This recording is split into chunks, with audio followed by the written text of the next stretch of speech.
कोई प्रश्न मत करना, क्योंकि अब मैं कुछ बातें गोविंद से करना चाहता हूं। अब बाणों की सरसैया पर पड़े हुए पितामह भीष्म हाथ तो जोड़ नहीं सकते, सैकड़ों बाण शरीर में लगे हैं, हाथ जोड़ नहीं सकते, लेकिन मन ही मन आज पितामह भीष्म ने मेरे गोविंद की बड़ी सुंदर स्तुति की है कि इति मति रूप कल्पिता वितृष्णा भगवती सात्वत पुंगवे विभूनि स्वसुखमुपगते क्वचिद विहर्तुं प्रकृतिमुपेयुषि यद्भव प्रवाह। पितामह भीष्म ने टकटकी लगाकर गोविंद की तरफ देखा और गोविंद को निहारते हुए बड़ी सुंदर स्तुति की है। हाथ जोड़ नहीं सकते, मन ही मन प्रभु की स्तुति कर रहे हैं। गोपाल इति मति रूप कल्पिता वितृष्णा। गोपाल, आज तक मैंने जीवन में आपसे कुछ नहीं मांगा, लेकिन आज अंतिम समय में मेरी कुछ मांगने की इच्छा हो रही है। हाँ कहिए पिता, मैं क्या मांगना है? गोपाल, मेरी एक पुत्री है और उस पुत्री का विवाह मैं आपके साथ करना चाहता हूं। पांडवों ने सोचा है पितामह भीष्म तो बाल ब्रह्मचारी, इनकी पुत्री कहां से आई? तो बाणों की सरसैया पर पड़े हुए पितामह भीष्म कहते हैं गोपाल इति मति रूप कल्पिता, ये मति जो है इसको मैंने पुत्री मान लिया है। इति मति रूप कल्पिता वितृष्णा। और गोपाल, इसके अंदर जितनी भी तृष्णा थी सारी तृष्णाओं का प्रशमन हो चुका है, इसलिए अब ये मति रूपी मेरी जो पुत्री है ये शुद्ध हो चुकी है और अपनी इस तृष्णाओं से रहित शुद्ध इस अपनी मति रूपी पुत्री को मैं आपको समर्पित करना चाहता हूं। गोपाल, मैं कैसे भूल सकता हूं आपकी झांकी। जहां कौरव पांडवों का जब युद्ध हुआ था तो पितामह भीष्म कहते हैं गोपाल, युद्ध में कितनी सुंदर झांकी थी आपकी। जहां अर्जुन आपसे कहता है सेनयोर भयोर मध्य रथम स्थापयमेच्युता, हे अच्युत मेरा रथ दोनों सेनाओं के बीच में खड़ा करो। और जहां प्रभु रथ ले जाकर खड़ा करते हैं तो देखते हैं स्वजनम समुपस्थितम, समस्त स्वजन समुदाय, गुरुदेव, बाबा, चाचा, ताऊ आदि सबको देखकर अर्जुन छात्र धर्म से विमुख हो जाता है।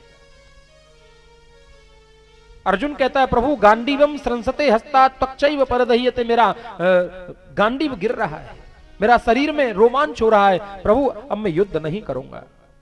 धनुष को रख दिया और रथ के पृष्ठ भाग में जाकर अर्जुन बैठ जाता है और स्पष्ट मना कर देता है प्रभु मैं संसार में भीख मांगकर काम चला लूंगा, भिक्षा मांग लूंगा, लेकिन मुझे युद्ध नहीं करना। बताइए, दोनों सेना युद्ध के लिए तैयार खड़ी है और ऐसे समय पर अर्जुन के मन में छात्र धर्म से विमुख होकर रथ के पृष्ठ भाग में बैठ जाता है, स्पष्ट मना कर देता है अच्युत मुझे युद्ध नहीं करना। तो प्रभु क्या झांकी थी आपकी। एक हाथ में आपने चाबुक पकड़ रखा था और एक हाथ में थी रथ की लगाम और पीछे मुड़कर के अर्जुन को गीता जैसी दिव्य शास्त्र का ग्रंथ का उपदेश कर रहे थे। वाह प्रभु, आपके जैसा उपदेशक कौन हो सकता है। प्रभु आपकी कृपा का क्या वर्णन करूं, आप कितने करुणालु हैं, कितने प्रेमी हैं। जब महाभारत का युद्ध होने लगा तो युद्ध से पहले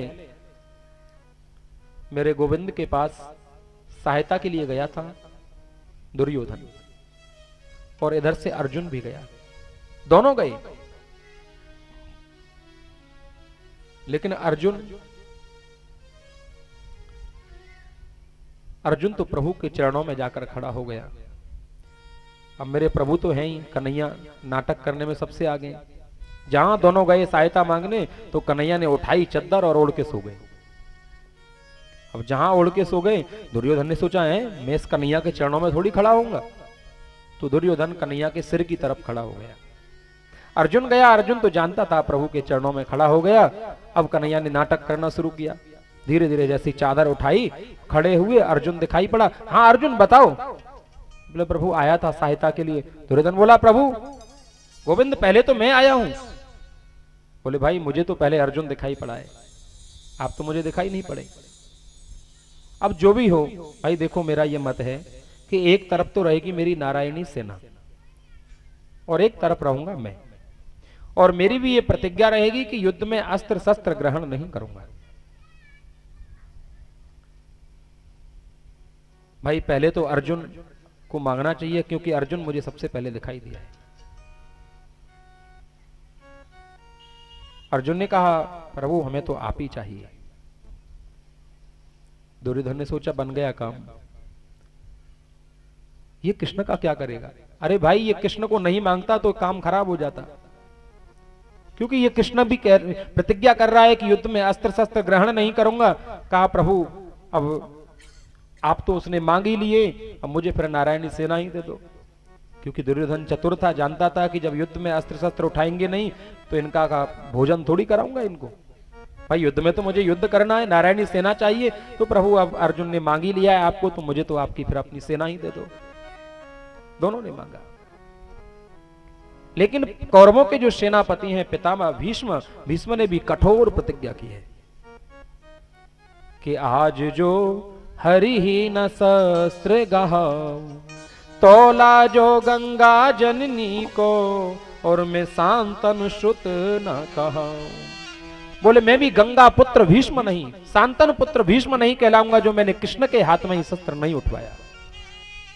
अब एक तरफ भगवान की प्रतिज्ञा तो दूसरी तरफ भक्त की प्रतिज्ञा। देखते हैं जीत किसकी होती है। युद्ध हुआ, कहते हैं 8 दिन निकल गए। रात्रि के समय आज दुर्योधन जाता है पितामह भीष्म के शिविर में। पितामह भीष्म के शिविर में जाकर प्रणाम किया और दुर्योधन ने कहा पितामह मैं क्या देख रहा हूं कि दिन प्रतिदिन हम लोगों की पराजय हो रही है, पांडवों की जय हो रही है। कितने महारथी हमारे मारे जा चुके हैं, पांडवों में से अभी एक भी नहीं मरा है, 5 पांडव जीवित हैं। गुरुदेव, दुर्योधन ने कहा पितामह यदि आपको युद्ध नहीं करना था तो पहले मना कर देते। अरे मैंने ये इतना बड़ा जो युद्ध छेड़ा है केवल आपके ऊपर छेड़ा है। यदि आपको युद्ध नहीं करना था पितामह पहले मना कर देते, लेकिन इतना बड़ा युद्ध तुमने छिड़वा दिया और मुझे लगता है कि आप अच्छी तरह युद्ध नहीं कर रहे हैं। और पितामह यदि अभी भी आप युद्ध से हट जाएं तो कर्ण अकेला तैयार खड़ा है। कर्ण कह रहा है कि पितामह भीष्म यदि युद्ध से हट जाए तो मैं अकेला ही 5 पांडवों का अंत कर दूंगा। आज दुर्योधन ने पितामह भीष्म के हृदय को विदीर्ण करने का प्रयास किया, लेकिन पितामह भीष्म ने कहा बेटा मैंने पहले भी कहा था, आज भी कह रहा हूं बेटा, अभी भी कह रहा हूं कि जीत पांडवों की होगी। यतो धर्म ततो जया। बेटा जीत पांडवों की होगी। और रही बात मेरी, तो बेटा मैंने प्रतिज्ञा की थी कि मैं युद्ध में 10,000 महारथियों को रोज मारूंगा। बेटा अपने कार्य का निर्वाह मैं कर रहा हूं, युद्ध में नित्य प्रति में 10,000 महारथियों को मार रहा हूं। और रही बेटा जीत की बात, जीत की मैं पहले ही कह चुका हूं कि जीत पांडवों की होगी। और तुम कहते हो बेटा कि कर्ण अकेला तैयार खड़ा है, वो सूत पुत्र कर्ण आज वो अकेला तैयार खड़ा है। अरे बेटा उस कर्ण की वो पराक्रमता उस दिन कहां थी? उस दिन कहां था कर्ण का बल जिस दिन विराट नगर में अर्जुन ने हमारे वस्त्राभूषण भी छीन लिए थे? तब वो कर्ण कहां चला गया था? बेटा याद है तुम्हें चित्ररथ नाम के गंधर्व ने पकड़ा था, कर्ण छुड़ा नहीं पाया था, अर्जुन ने तुमको छुड़ाया था। बेटा जब उस कर्ण का बल कहां चला गया था, आज वो कर्ण अकेला तैयार खड़ा है, वो सूत पुत्र कर्ण। बेटा मैं प्रतिज्ञा करता हूं कि कल 5 पांडवों को मारूंगा।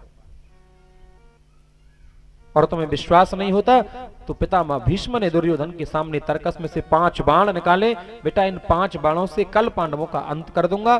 कल का सूर्योदय पांडवों का अंतिम सूर्योदय होगा। और बेटा फिर भी मरने का डर है तो सुबह के समय अपनी पत्नी को भेज देना, सौभाग्यवती होने का वरदान दे दूंगा। अब कौरवों की सेना में तो खुशी की लहर छा गई कि अब कल युद्ध बंद होगा, क्योंकि 5 पांडव कल मारे जाएंगे। पितामह भीष्म की प्रतिज्ञा को कोई टाल नहीं सकता। कल युद्ध बंद हो जाएगा, हमारी जीत हो जाएगी। अब कौरवों की सेना में खुशी छा गई, नगाड़े बजने लगे।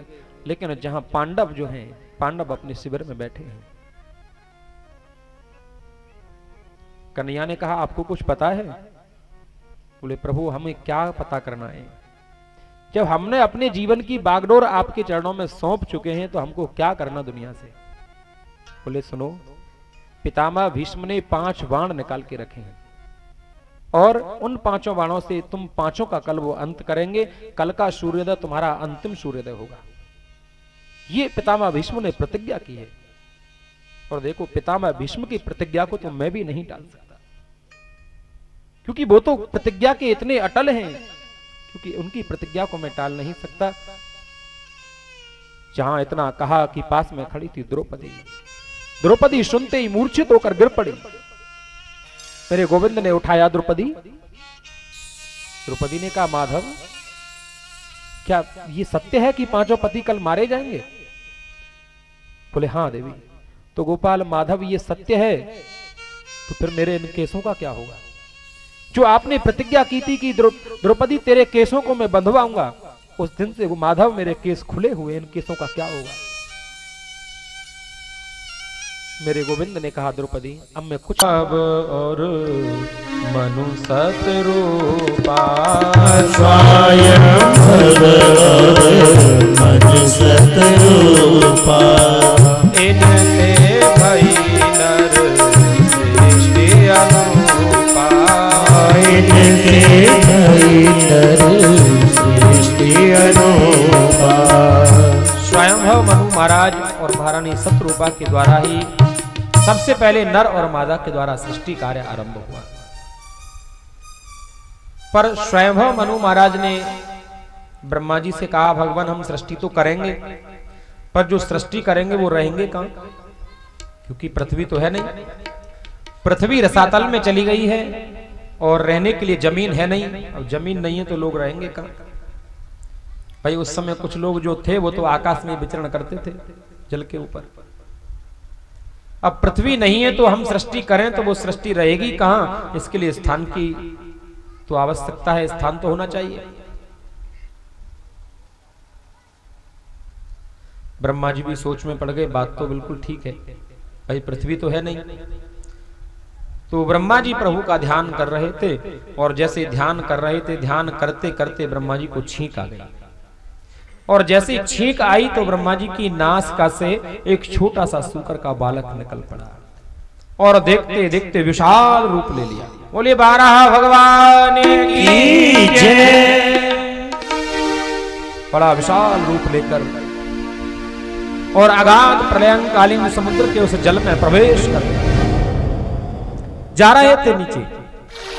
कहते हैं सूकर का ही रूप क्यों लिया भैया? कहते सूकर जो होता है ना, इसके अंदर घ्राण शक्ति बहुत ज्यादा होती है।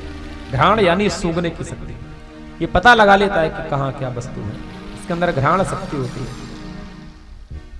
गंध और पृथ्वी क्या है? बोले तत्र गंधवती पृथ्वी, पृथ्वी गंधवती है। तो उस अगाध जल में वो पृथ्वी कहां पड़ी होगी ये ढूंढना किसी और के बस की बात नहीं, क्योंकि उसके अंदर गंध शक्ति ज्यादा होती है। तो इसलिए वो अपने सूंघ सूंघ करके थोड़ी देर में उसका पता लगा लिया। गए अगाध प्रलयंकालीन जल में और पृथ्वी का पता लगाया और उसको अपनी दष्टराओं पर रखकर 12 भगवान जब ऊपर आ रहे थे पृथ्वी को लेकर, इधर से आ रहा था हिरण्याक्ष। हिरण्याक्ष ने देखा है ये तो मेरी पृथ्वी है, ये सूकर इसको कहां लेकर जा रहा है? अरे ओ कि मेरी पृथ्वी को तू कहां लेकर जा रहा है? ये तो मेरी है। हिरण्याक्ष क्या है? बोले जो मेरा मेरा करता है ना वही हिरण्याक्ष है। प्रेम से बोलिए राधे राधे। भगवान को ललकार रहा है, भगवान आ रहे हैं। बीच में ही भगवान से युद्ध छिड़ गया और युद्ध ऐसा छिड़ा कि हिरण्याक्ष भी बड़ा पराक्रमी था, कम नहीं था। कहते हैं भगवान को भी इतनी चोट आई थी कि जब लक्ष्मी जी चरण दबाती थी ना तो आती थी ना तो इतनी चोट आई थी हिरण्याक्ष की, क्योंकि हिरण्याक्ष कोई कम पराक्रमी नहीं था। और पराक्रमी कम कैसे होता था? तो भगवान का द्वारपाल ही। प्रेम से बोलिए राधे राधे। तो आज मेरे प्रभु ने उस हिरण्याक्ष का उद्धार किया और पृथ्वी को लेकर जब आ रहे थे ऊपर, तो इधर पृथ्वी के मन में भी थोड़ा सा अभिमान होने लगा कि भाई देखो, मेरे बिना तो भगवान का भी काम नहीं चलता। मैं कुछ रसातल में क्या चली गई कुछ दिन के लिए, मेरे लिए तो भगवान को सूकर का रूप धारण करना पड़ा। अब भाई पृथ्वी के अभिमान को भी दूर करना है। मेरे गोविंद ने, बारह भगवान ने और अपने निजधाम वृंदावन का दर्शन कराया। देखा तो चिड़िया कलरव कर रही हैं, संत महात्मा बैठकर कीर्तन कर रहे हैं, गौएं विचरण कर रही हैं। देखा है प्रभु ये क्या है?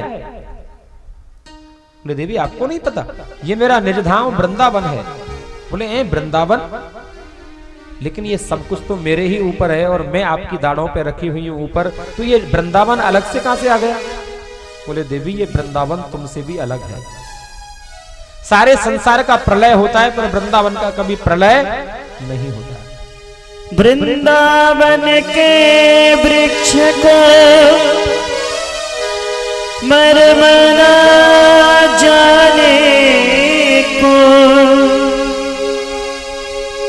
डार डार और पात पात पे श्री राधे राधे हो।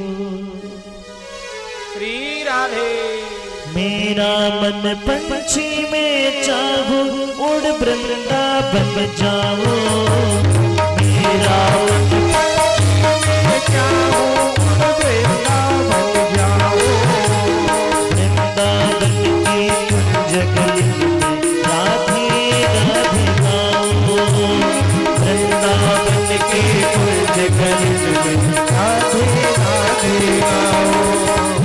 मेरा मन पंछी में चाहूं, उड़ वृंदावन जाऊं। मेरा मन पंछी में चाहूं, उड़ वृंदावन जाऊं।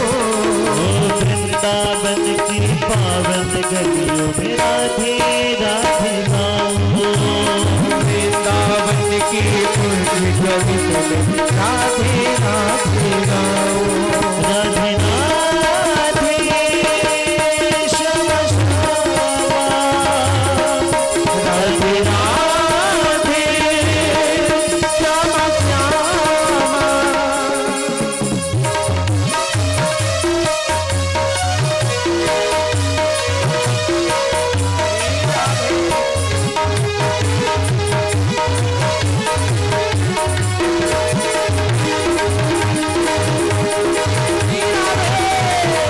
अपने निजधाम वृंदावन का दर्शन कराकर पृथ्वी के मन के अभिमान को दूर किया। अब बारह भगवान जब पृथ्वी को जल के ऊपर स्थापित करने लगे तो महाराज बात ये हो गई, समस्या आई कि पृथ्वी को अब रोकने वाला कौन है, कहां स्थापित करे, कौन पृथ्वी को धारण करे, पृथ्वी का आधार कौन बने। कोई तैयार नहीं हुआ।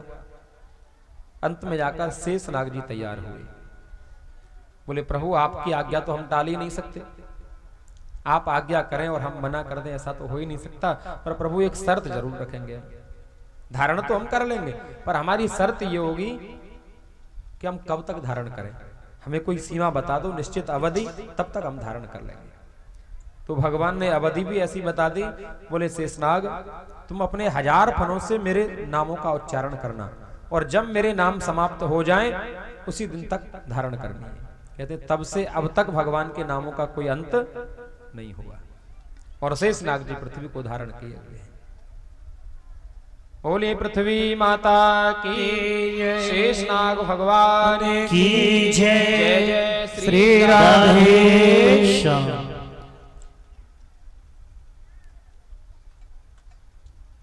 ब्रह्मा जी के एक मानस पुत्र और हुए जो ब्रह्मा जी की छाया से उत्पन्न हुए।